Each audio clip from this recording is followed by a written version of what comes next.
If you don't know what swing trading is, well, folks, I believe swing trading must be one of the best strategy you can actually use in order to make sure you are making money in the stock market, in stocks, buying and trading stocks without having to be constantly attached to your screen, constantly looking at the prices. All right, because we are all working. Everyone doesn't have the luxury of actually being potentially working at home or having the ability to be in a position at work or professionally where they can be tracking their trades or stocks they buy, crypto they buy on an hourly, on a minute, basis. All right, but that's why I'm saying if you look at swing trading, it's actually giving you an ability to continue to do and be focusing on what you need to do, but also place your trades in a very, smart way and then make also a lot of money. For example, sorry, I did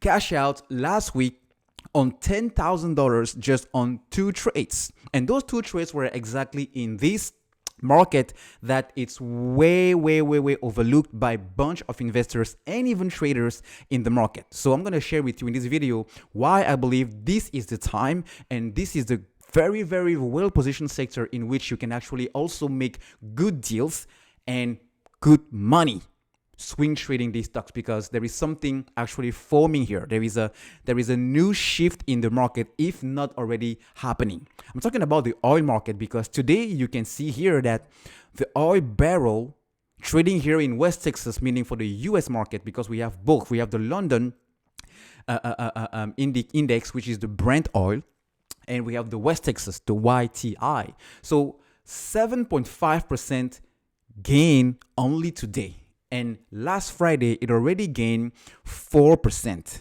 Why? Because not only the conflict between Ukraine and Russia is not, it's tailing. They are talking, but those talks are not making any progress, which ultimately leads to, well, we're going to have some much more disruptions in the energy market.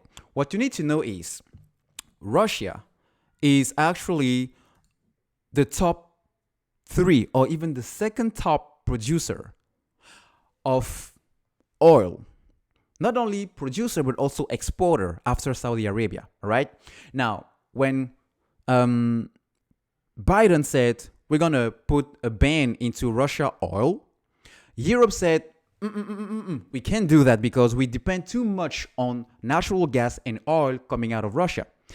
But since Ukraine is not actually finding a way from a diplomacy standpoint with Russia, today or over the weekend, Europe also said that, hey, we're going to actually follow suit with what the US has been doing by banning Russian oil. But what they don't know, or what the market, or what you don't really see much happening in media, is that, well, if nobody in Europe, which is the biggest consumer of natural oil and gas coming from Russia, is not actually, buying Russian oil, well, we're talking about 7 million barrels per day that nobody is willing to touch. So who is going to actually fill in here and replace Russia's production? That's the big question. And that question has no way of answering easily, because not only the US, because US is not even producing oil anymore, especially in a democratic environment where people in Washington are willing to push for greener energies, solar, EVs, electrical, wind, etc., etc. So that's one. Number 2, if you take all the other countries producing and exporting oil in the whole world, combined, they are barely able to produce half or even a third of what Russia was already doing before the sanctions. So who is going to fill in the shoes of Russia and produce oil? That's number 2. Number 3, this morning, what also caused and participated into the share price, the price of oil, of getting and spiking, is the fact that Saudi Arabia is actually fighting on its own territory with Yemen and other terrorists, which are targeting oil infrastructures, refineries, wells, etc., with drones and everything. So if they get hit because they are the first producer and exporter, it means for quite some time they will not be able to continue to produce the same amount of oil to the world, especially China. All right. So if you take all that into consideration, it leads us to oil being still very, very high for the next coming weeks or potentially the next month, especially as we are getting out of spring break week here. So getting into summertime, usually summertime, because of the demand getting higher, people are traveling, people are flying, people are taking road trips, people are going out, etc., etc. Especially as a bunch of people are going to go back to the office around the US. Man, we're talking about a huge gap between the coming high demand and, well, there is no more supply. Remember, the law of supply and demand. Whenever the demand is high and the supply is low, what happens? Prices start picking up. That's what we're seeing here. Partly what we're seeing here, besides the whole geopolitical thing, which ultimately leads into that law of supply and demand. Now, when you take now a quick analysis in the market, you take the S&P 500, for example, the best performing sector last year and this year is the energy sector, but it's still the very cheapest while technology stocks look overvalued. What does it tell me as an investor, as a professional? It tells me that if interest rates are going up the way they're going up, and especially if Federal Reserve is going to have some surprising interest rate hike, tech sectors or tech stocks looking already overvalued may end up being more dumped. And people will be looking for something that is very cheap. And by cheap, I don't mean in terms of price. I mean in terms of value. Meaning, if you look, for example, on this column, for the last 5-year and average valuation to the S&P 500, look, energy is the lowest in terms of valuation, meaning how cheap it is trading now compared to what it should be trading at.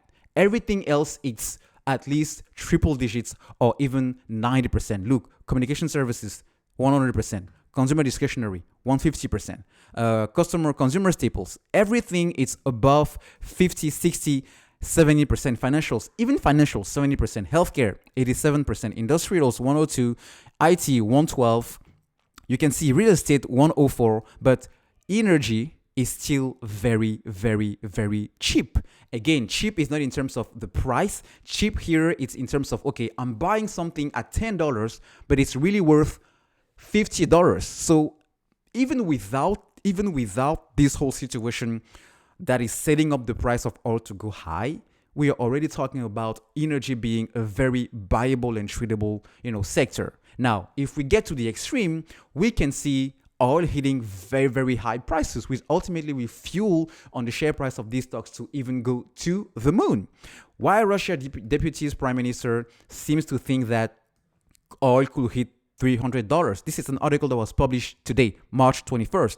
So people, we are looking at a very, very interesting play here. And as a matter of fact, I share with you again that Warren Buffett is also positioning himself, because this is a guy that buys a company where money is gonna double, triple, quadruple over the years. And he's already making big bangs here.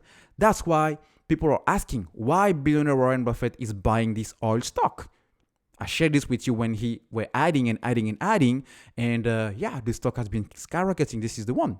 There are other stocks that you can actually benefit here. Look, for example, before I end this video, if you bought this around, let's just say 1 month ago, where it was trading at below $40, that was February 24th, so less than 3 weeks.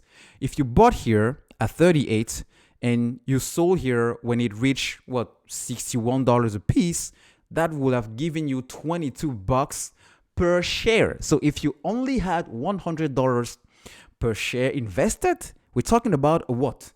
2,200. Man, in what, a month? That's good money, man, to be made on a stock. So I'm talking about a swing here, because you buy here, but in opposite to a day trading, you're not selling the very same day or 2 hours later. You are actually waiting for the price to continue to spike.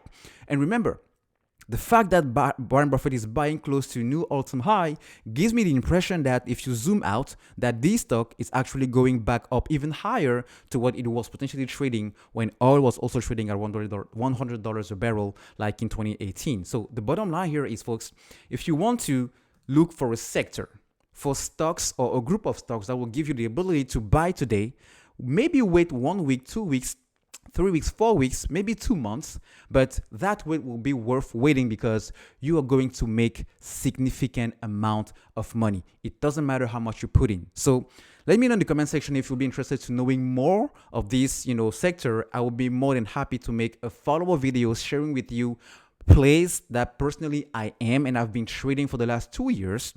And definitely that I will continue to trade moving forward and making big money here. Peace out.